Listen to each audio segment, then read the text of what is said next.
Super Bowl 56 is in the books. The LA Rams beat the Cincinnati Bengals 23-20 in LA in SoFi Bank Stadium. And now us Vikings fans can officially say that our head coach is a Super Bowl winning head coach. Now he hasn't signed with the team yet, but we know he's a Super Bowl winning head coach. Matthew Stafford is a Super Bowl winning quarterback. What does that mean? I mean, Kirk Cousins and Matthew Stafford, I believe they're pretty much even. I think a lot of us can agree that Matthew Stafford and Kirk Cousins are on the same level of talent. And if they're a Super Bowl winning quarterback and Kevin O'Connell's a Super Bowl winning head coach, I mean, from what we've seen so far, it looks like the Vikings are going to stick with Kirk Cousins. And I've mentioned many times that if the Vikings stick with Kirk Cousins, I'm not going to hate the decision completely as long as he doesn't play under his $45 million cap hit in 2022. But it is such a good sight to see. So, first of all, I just want to mention here how Bengals fans should not be that upset. Now, obviously, it's the Super Bowl. You want to win. I bet they're right now not being very happy in Cincinnati, and I know they closed schools today. They're not very happy in Cincinnati. However, with that being said, I mean, a majority of the league, me included, I'd cut off an arm and a leg to be in the situation that they are in right now. They are in a tremendous, outstanding situation. As a matter of fact, Cincinnati Bengals fans, you'll see right here, I have this mug in all of my episodes. It is next year will be our year club. And it is all of the colorways of the teams that have yet to win a Super Bowl. You have Browns, Lions, Jaguars, Vikings, of course, and then Bengals right there. And then you got all the other teams. There are 13 teams who have yet to win a Super Bowl. I mean, that's unbelievable. One of them is Texans, who don't even have a Hall of Famer.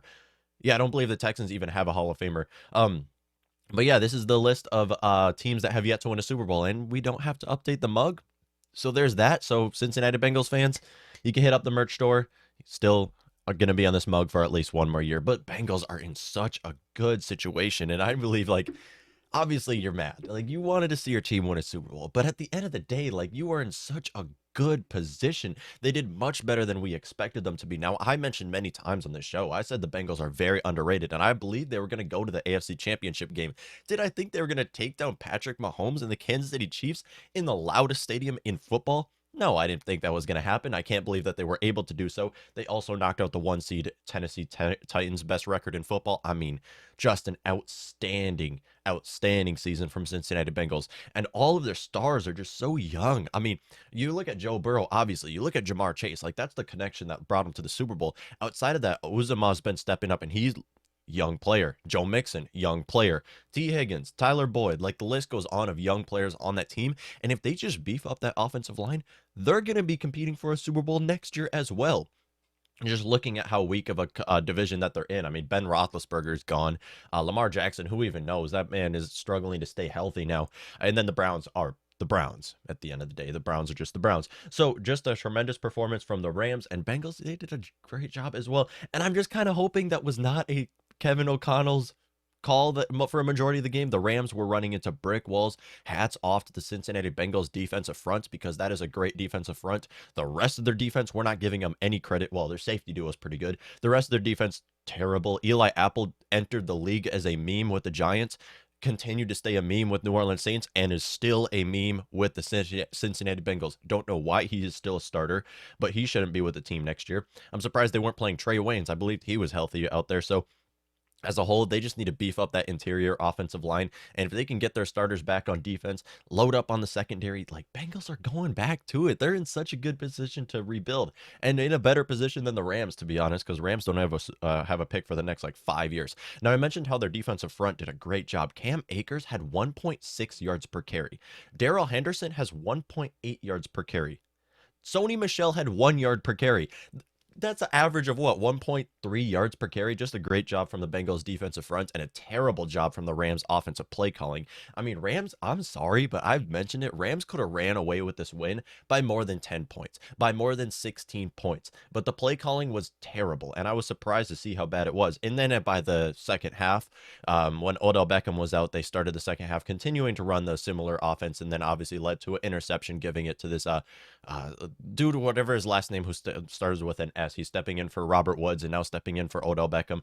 Big shoes for him to fill right there. But didn't have a great day from him. However, they realized that they had Cooper Kupp by the end of the game and just lit up the field. I mean, I just don't know why they weren't feeding Cooper Kupp all game long. Cooper Kupp finished an amazing, tremendous, outstanding season with a Super Bowl MVP, and 99-yard game or something like that. I mean, he had 7 yards rushing on top of his 92 yards receiving, had a multi-touchdown game. Just an excellent receiver, tremendous player, and he should have got MVP. Why did Cooper Kupp not get MVP? I mean, you really gave it to Aaron Rodgers on a down year. You really gave it to Aaron Rodgers again, who just had a okay season. I mean, it's a shoulder shrugging season. I mean, it was not a tremendous season from Aaron Rodgers. And then you look at Cooper Kupp, who had the best wide receiver season, arguably of all time, and you didn't even give it to him. It just comes to show how I hate MVP because it just goes to quarterback. Like, don't get me wrong, quarterback is obviously the most valuable position. It is. But if you're looking at Cooper Kupp here, he is arguably the most valuable player to a team again amongst all of the teams that were in the playoffs. I mean, just look at what he did for his organization. They won a Super Bowl off of him alone. I mean, Tyler Higbee was out there starting tight end. Robert Woods went down with the injury. I believe he had torn his ACL halfway through the season. And then Odell Beckham Jr. went down halfway through this game. And Cooper Kupp carried their team.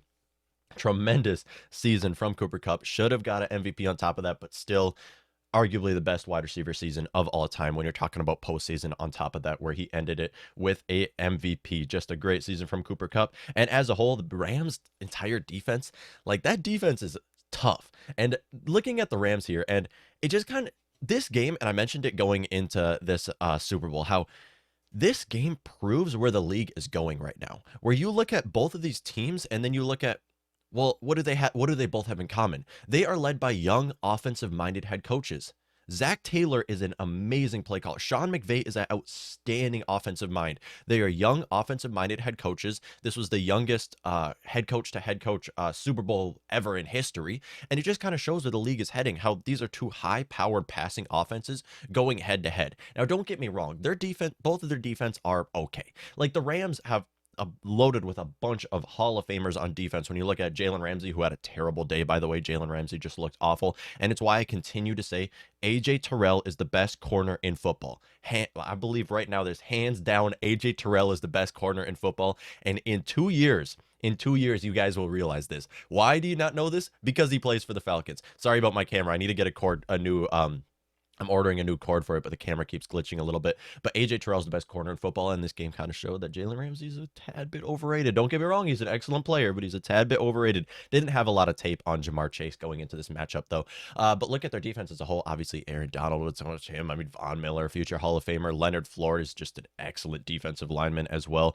I'm missing some other names here, but they're just loaded with talent on defense. But you look at both sides, it's just high-powered passing offenses. I mean, Cooper Kupp and Jamar Chase were two of the best receivers this season. Both finished top 5 in receiving yards. And then you look at the supporting cast, and again, it's just high-powered passing offenses led by young, offensive-minded head coaches, which is why I love to see that my Minnesota Vikings is following suit, going with a young offensive mind, and hopefully looking to be a pass-first, pass-heavy team who still has the run game available. And that's what I'm looking for this Vikings organization to kind of follow suit, because this is a copycat league. You see what is working for team. You look at this. You look at these Super Bowl contending teams, and you looked at just the Final Four. I mean, even look at the Packers, who finished the 1 seed in the NFC, and just a majority of teams right now that are led by young offensive minds that are a pass-heavy team that pass on first, second, third, fourth down. All downs are passing downs. Now, this game didn't really show that, as the Rams tried to run the ball a lot, which I thought was stupid.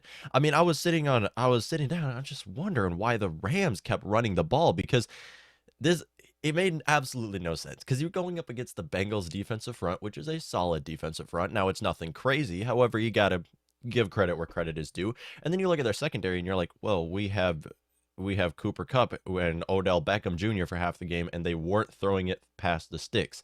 I just didn't understand that at all. Maybe you got the little guys coming out, the NFL is rigged. It's rigged. That's why they were doing that. Now, there was some hints on the NFL being rigged in this game. I'm not going into any of that because I don't want to try to ruin sports for you guys. I don't want to try to ruin sports for myself. So I'm not going to go into any of that, but there was some questionable play calls, some very questionable play calls, including a missed face mask, I believe it was, on Jalen Ramsey, and it was a missed face mask. There was a holding penalty, and it was just all in the Bengals' favor too. It just was all in the Bengals' favor, and you can kind of question why maybe they were trying to make this game go into overtime, try to make this game a little bit closer than it was supposed to be. But yeah, Rams Rams should have won by more than just one score. I'm going to be completely honest. I was cheering for the Bengals all the way. I wanted the Bengals to win. I wanted to see this young team come out there and beat the Rams. Didn't think it was going to happen. But it was closer than I expected. It was closer than I expected. Just a 3-point win for the Rams. And yes, the refs made some bad calls in this game, and then some missed calls as well. So just kind of shows maybe there is something going on with the refs here, because those are some terrible calls that we saw in this game. There was no penalties in the first half of this game, actually, outside of outside of one of the he wasn't even active. The inactive players who ran onto the field or something like that. He's probably not even gonna have a job anymore. He was the only penalty that led to the Rams team in the first half of this game. Just a stupid move. I don't even know his name. That's why he's probably not going to play this next year, because I have no idea who this guy was, and he ran onto the field and cost them 15 yards. So that was the only penalty in the first half of this game, and they obviously missed a couple calls. But outside of that, just a tremendous game. Now, when you're looking at the Super Bowl, you also look at halftime show and commercials here. That halftime show, outstanding. I mean, just standing ovation for this halftime show, because here's the thing.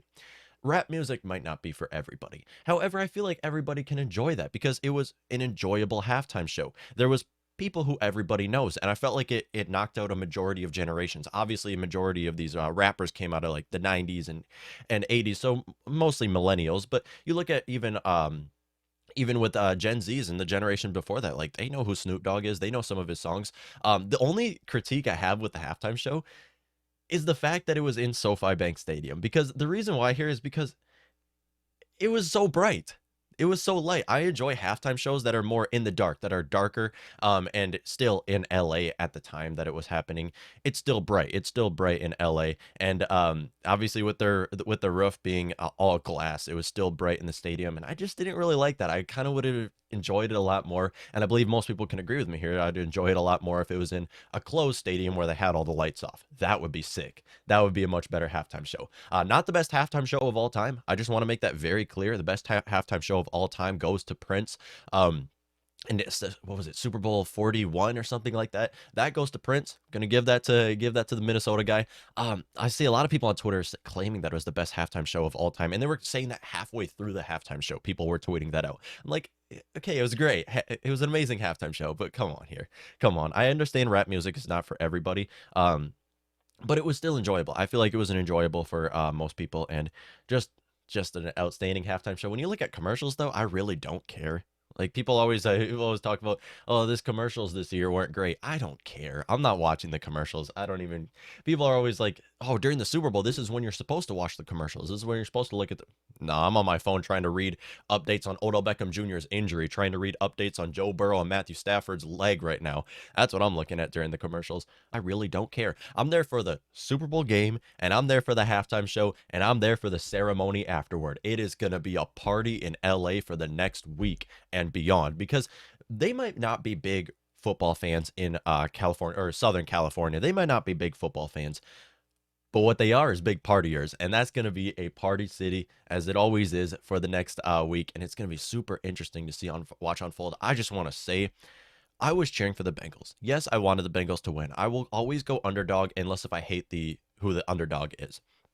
I'll always go underdog. But what I will say is it feels really good to see Cooper Kupp finish off his season with Super Bowl MVP, because he should have got league MVP this year. And him being snubbed from league MVP, it's good to know that he finished it off with Super Bowl MVP. On top of that, it's great to see Andrew Whitworth win a Super Bowl. I mean, it just feels so good. Andrew Whitworth, oldest player now in the NFL after Tom Brady's retirement. Andrew Whitworth is the oldest player in the NFL. Starting left tackle for the Rams, has just been outstanding his entire career. He's been a top 10 tackle throughout his entire career, been extremely healthy, played 16 seasons with the Bengals, who he was playing in this matchup, got Walter Payton Man of the Year this year, and it's good to know that he got a Super Bowl. On top of that, it's great to see Matthew Stafford obviously get a Super Bowl. I believe a majority of people were cheering for the Bengals, but wanted to see Matthew Stafford win a Super Bowl, because that man was locked in Detroit for a long time now, and it's good to see him win a Super Bowl. And outside of that, same goes for Odell Beckham Jr. I mean, Von Miller, obviously he has already won a Super Bowl, but still, it feels good for him.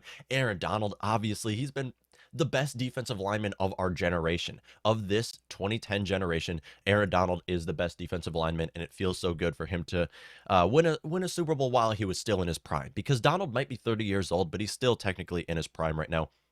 And it's good to see a lot of these players. Eric Weddle on top of that. I mean, the list goes on of players. It feels good to see win a Super Bowl. And at the end of the day, as long as it's not the Packers, as long as it's not Tom Brady winning another Super Bowl, I'm totally fine with that. And the Rams, I'm happy that they won the Super Bowl, and it feels good.